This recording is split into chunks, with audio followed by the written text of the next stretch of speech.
Philippines. Yet again, ladies and gentlemen, how about a big round of applause for Miss Chelsea Manalo?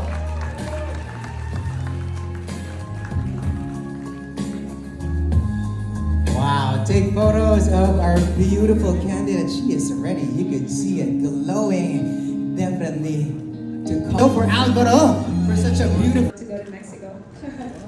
Got a big one for Chelsea. She's ready, ladies and gentlemen. So how about you sit on your throne right now first, because we have prepared a program for you, Chelsea. And we're going to be calling a couple of people right here. And so blessed na naging anak ka namin. Everyday kong pinagpapasalamat yun. Aww. Cry baby naman. I love you so much. Love you, Mama. And alam ko, mananalo ka sa Mexico. Grabe, goosebumps. Nalabutan ako doon. Daddy, ikaw. Thanks for joining us. And of course, Miss Christina Chok. Grabe. Miss Universe Great Britain 2024. Grabe. It's a reunion, ladies and gentlemen. Of course. Oh. Oh my God. Hey. There's a balancing act happening yet again. You want another lead? We haven't seen each other for a long time, and for us to just have that embrace in the moment.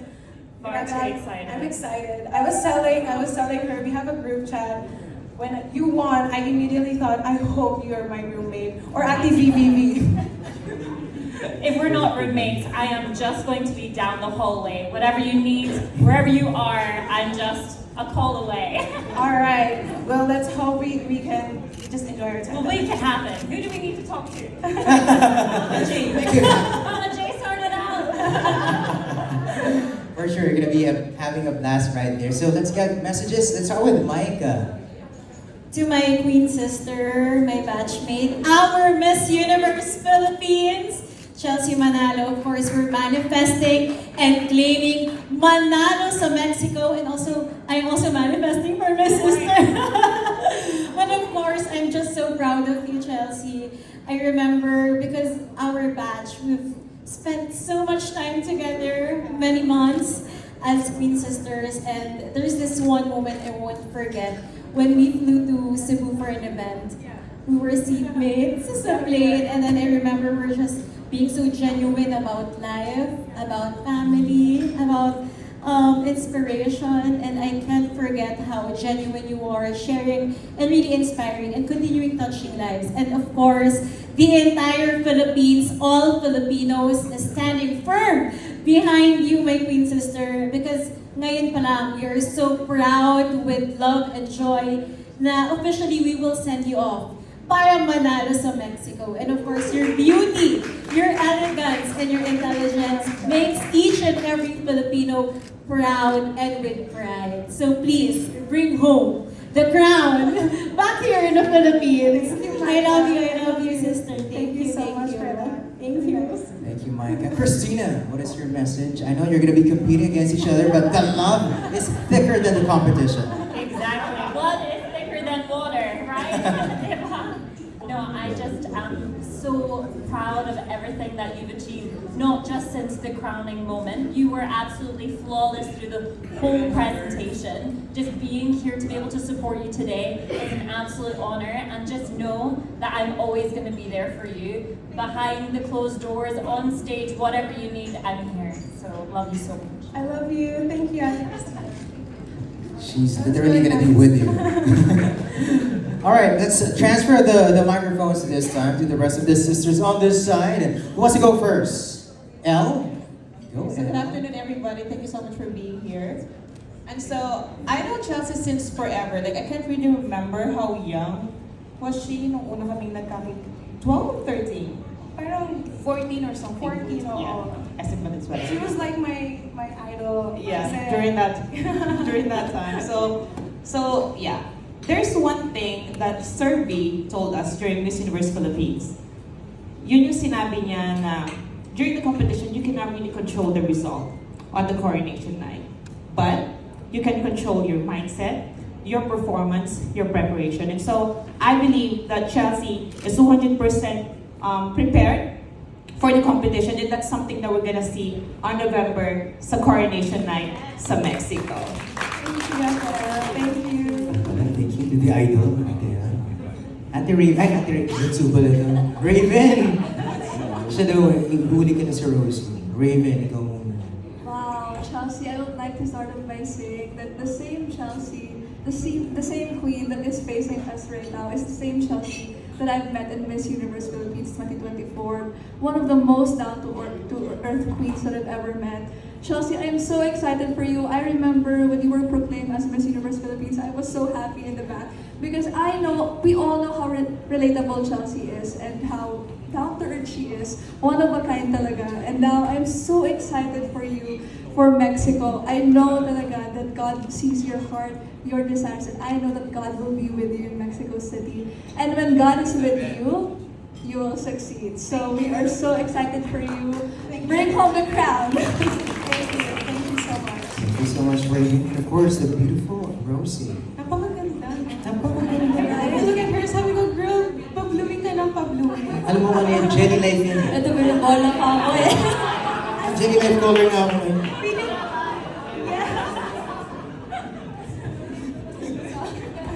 So alam niyo ba guys, I know a lot of people probably didn't see Chelsea in the beginning of the competition, but it was during our Avon shoot. Remember I told you na, you know what? I see you as a Miss Universe material. I told her that. And ever since then, like nakikita ko na siya with the crowd of course. And that's why I am very happy since nauna naman akong makita yung results.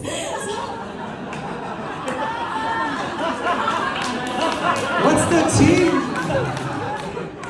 Since hindi pa ina-announce, alam ko na yung results. I was so happy when I saw it was you. Kasi I have a very intimate moment with Chelsea. Very iconic. Nasilip niya na eh. Kita naman yung saya ko nun, diba?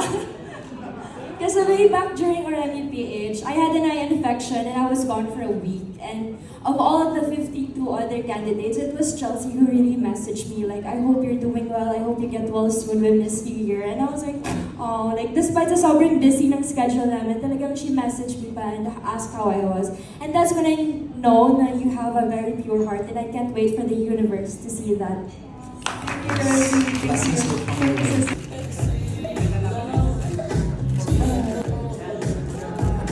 Yeah. Okay, how about a big guy from the Sisterhood? Inspiration mo sa... Kasi naniniwala tayo na there's always a reason bakit nangyayari lahat ng bagay. And merong perfect time ang lahat ng dumarating.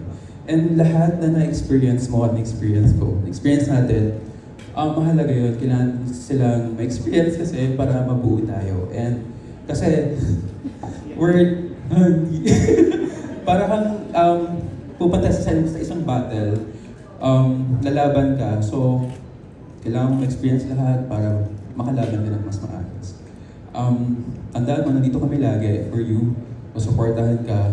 Gagawin namin kung ano yung kaya namin at kakayanin namin for you. Not only for you, for the whole Philippines. Kasi,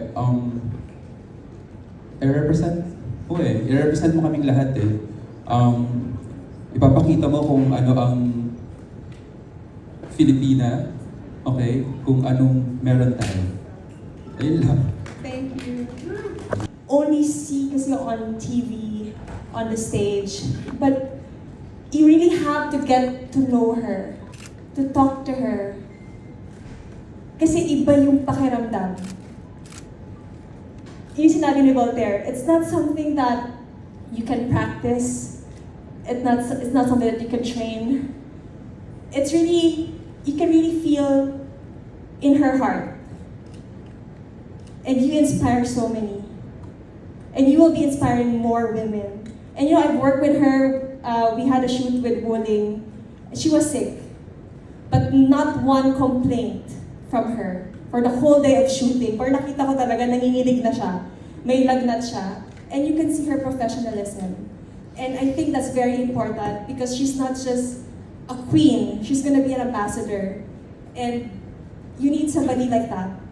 And as you can see, a grateful queen is a beautiful queen. Yeah.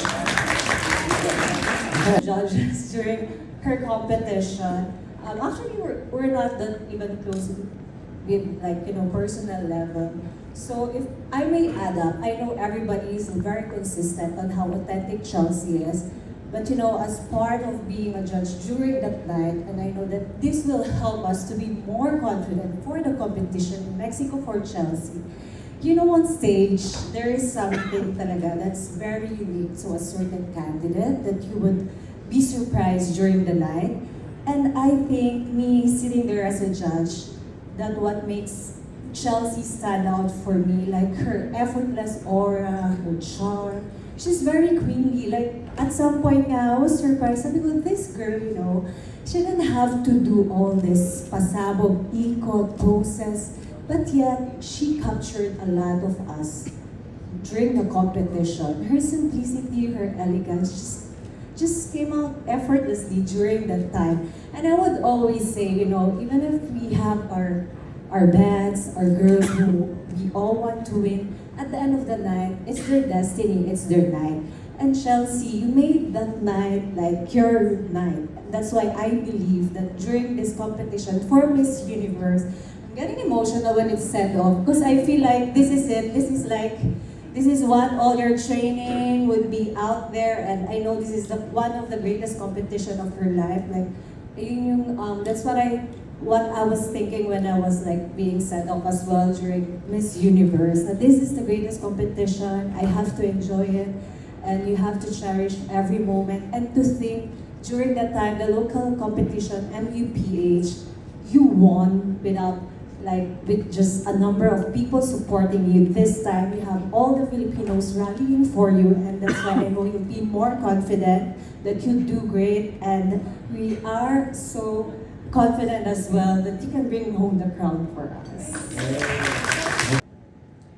Chelsea Manalo, Philippines! Madam request, conviction. Prelims lang daw yung kanina. Prelims, o nga naman, may finals pa. Baka maubo ako. Okay. See? This is a live training for you guys. Chelsea Manalo, Philippines! Our next Miss Universe 2024. It's so simple to say that I should be the next Miss Universe or I should be the next Miss Universe because I know how Filipinos are, how we are so compassionate with so many other people, that we are so proud of who we are, and that is something that we should be proud of to show to the universe, that we are not afraid to take risks. I am someone who was raised to be that person, that I am not afraid, and I am very compassionate, that there's a lot of dreams that I hold for. That is not just for me, but a lot of people. And if I can carry that, supporting the dreams of so many people in the universe, then I know I am doing the best job to be the next Miss Universe. This is, so I'm just gonna take the chance to vote for me. And of course for Ate Christina, because she's also here. But most importantly, if I can get that support from all the Filipino fans, not just for me, but of course for the Philippines, let's just look at it that way. I would be so glad enough because this will make us go and shine so that we can move forward, not just in preliminaries, but let's make it to the coronation. What do you consider your best transformative experience in your journey in pageantry that will surely inspire young women to follow you? Transformational, of course, it's your own aura, it's your character. There's so many for you to build up on character. It's so important that you show your true authentic self. And as a person that have been, of course, many people have been saying that I have that character, that aura. And if it's something that we can train other people to showcase that true authentic self that they have, then I think I'm already inspiring a lot of people at the same time. And how does it... Times when they say you have that voice, let's try to do something else. Instead of speaking, it's time for us to hear it. The story that you hear from other people, try to indulge into that, because if you hear that, then you have that voice. We already have that voice. We are already impactful in so many ways. We can influence a lot of people, but it's important that we hear. Hearing people can be already influential because you have that capacity to really realize what is happening in reality, what is happening in the society. And if you can indulge that in yourself and value that in yourself, then you're not only just giving influence to some other people, but you're trying to give it into a domino effect. So my story, I hope they hear it. Miss Universe Philippines helped me in so many ways of having this episode in her shoes. That is my story. I went real with it. I told the team to just tell them what it is that happened, what it is like to be a beauty queen. It's not easy. But if you really want to influence someone to join a pageantry, then stick to that purpose, stick to your dreams, and at the same time, try to hear the stories. That is what is happening in reality, because that is what will make you influential. We love you so much. Best of luck. Thank you. I think, of course, is this lucky charm I had from my mom. I said it to this episode of In Her Shoes. It's a shoes that I wore. It was my lucky shoes, and at the same time, it's a rosary. Meron akong nakahang rosary from Sir V kasi he just had his mission to walk to the Camino, and he gave me that rosary. It's very important to me to take that with me to Mexico kasi alam ko he didn't just walk there for himself, but he indulged, or he took me to his prayers at the same time. So yun yung mga babaunin ko. And of course, whatever it is, yung training ko dito, the Filipino fans, the spirit that I have of Filipino fans, I'll take that with me in Miss Universe. Alright, thank you, Sir. Of course, may Chanel bag, Jay. But if you could describe your evening gown and national costume in one word, what would it be? Start muna tayo sa evening gown. Okay, for both gowns naman to, kasi we want to exceed the expectation of many. And of course, it should be beautiful. It should be a wow factor. So aside from a wow factor, it should only be one word, and that's regal. Yeah. For my nakos, napatingin ako bigla. Ano lang siya, very Filipino. Filipino siya. It's a story. There's a story of who we are as Filipinos. So that's it. So, we'll take the reveal mo naman sa amin later. Charot! Thank you so much. A few months back after you won, I asked you if being Miss Universe Philippines scares you. Now, with all the trainings you've had the past months, everything that you've learned, is there still something that scares you now that you are on your way to Mexico? Si Mama G. I said it yun. But no, actually, I'm not really scared. Honestly, that's one thing I want you all to understand. And I just want you all to trust in me. Kasi if you think that you're telling me I'm scared, I don't want you to feel that way, because I know for myself I'm not. Sabi nga ng daddy, na nagustuhan niya yung traits na character ko na. Later ko na lang din na-realize na I'm not afraid to go where I want. I'm not afraid to take up steps.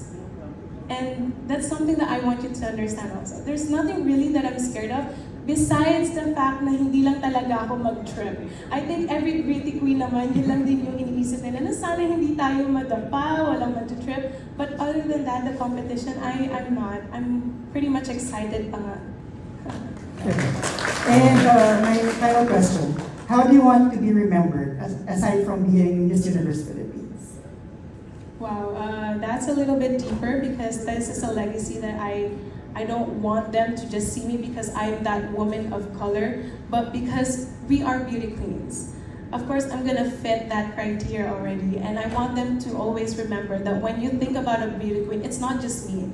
There's a lot of other beauty queens that they need to look forward, or they need to look and understand what their stories is and what are the comparisons that we have, and that is what we bring to other people. It's our voice, it's our passion, it's a dream that it's not just for us, it's a dream by many Filipinas at the same time. So this is what I want them to always think about when they see or hear my name, Chelsea Manalo.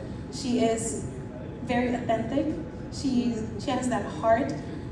Sabi nga ni Ms. Pia, if she is confidently beautiful with a heart, then I think I am very confident enough to be who I am myself. Thank you and best of luck. How ready is Chelsea Manalo for Miss Universe 2024 in Mexico? Can I just say 9? Meron pang isang naiwan. Kasi I don't want to always put myself naman na I'm 100% ready. Of course I am. But I think yung 1% lang na yun is the whole Filipinos. Yung number one na yun is konting step na lang, konting push pa of the support of all the Filipinos, and I know I get that. Magiging 100 or more than 10 pa na ready ako. So if I can get that support from all the other Filipinos who are here right now, beyond your lenses, beyond media, then we're ready. We're ready to get that crown. Yes, congratulations. Rest assured. Universe kasi ako, meron na siyang name. So tinawag ko siyang Tampisa Walk. Tinawag ko na siyang Tampisa Walk because everyone's so into the whole walk, right? I think isa sa mga team ko, I see her, Paris, who was also like a part of my team with Seven. May group chat kami, then when they saw that comment na parang nagtatanong sila ni yung dapat name, isa siya sa mga ideas na na-bring up ko, na sabihin na lang siyang Tampisa Walk. And then later ko na lang na-realize na actually it really is a Tampisa Walk because I thought before I went out of the stage, when I heard the song Raining in Manila, sabi ko, let's just play as if talagang bata lang siya na naglalaro lang sa water. Kasi that's who I was ever since I was a little girl. Alam ng mother ko yan, pag umuulan, minsan tumatakas pa ako para lang makaligo sa ulan. So that is the story, that is the name. Who knows, if I go to Miss Universe, there might be a pasarela you guys will see and let's name something. Help me with that. Thank you so much. I just want to get your thought on, because the filing of Certificate of Candidacy just concluded last October 8. I just want to get your thought on the individuals running who are obviously don't have experience or not fit for the job, but they submitted their Certificate of Candidacy to gun for a government position. Your thoughts on that? So Miss Shamsi. Sorry. It's Miss Shamsi. Buboto ko to for sure. Pasig. Go Pasig! Sige Pasig! If it's really your passion naman to do it, then yes, of course you may. I think it's a really beautiful platform that women, of course, in so many ways, it's not just pageantry. I think isa yun sa mga opening doors for us. There's a lot of opportunity after that. Who knows? This might be a career. This might be something much of a bigger stage that you can raise your voice for and help a lot of people. And I'm so for it. So, Miss Chamsi, congratulations and good luck.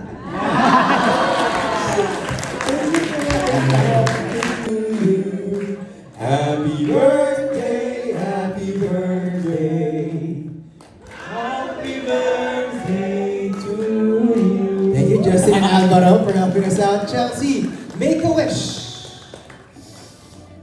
And if you're ready, you can blow that cake. Yeah, thank you. Please stand by, our friends from Gel.